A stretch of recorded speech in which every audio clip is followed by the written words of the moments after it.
Vesh now joins us live from Mumbai on that story. What could be the next legal steps if Ashok Chavan was still to remain in the list of accused? Is there any way that this process can be stalled, Divyesh?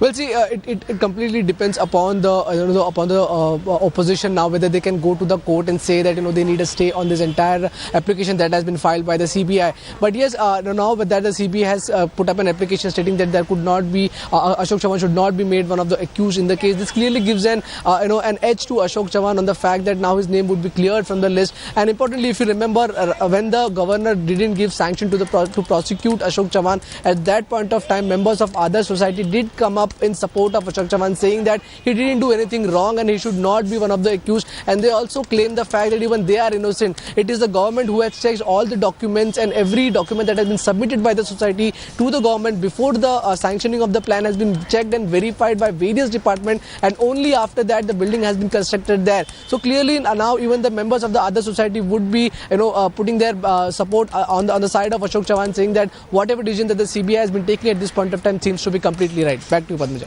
All right, just stay on with me, Divyesh, because also joining us is Abha Singh. Is this the final step, Abha Singh, in what has been called as the massive Adarsh cover-up?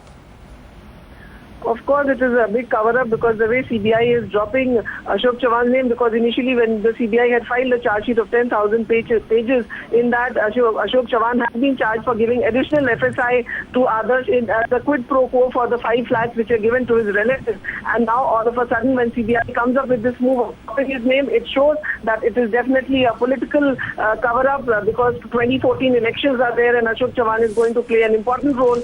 But how can the CBI has to give evidence and facts on what basis it is dropping. It is required to be known. Otherwise, the way the courts have earlier said that it's a caged parish, it appears clearly that CBI is definitely a caged parish, the way it is trying to cover up. For now, the argument of the CBI seems to be that even the Adarsh Committee report hasn't outright indicted Ashok Chavan.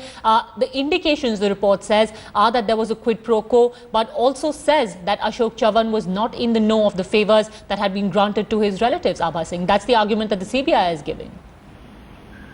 When it's clearly established there's a quid pro quo and 5 relatives, very close relatives of Ashok Chavan, his mother-in-law, sister-in-law, they were given flats.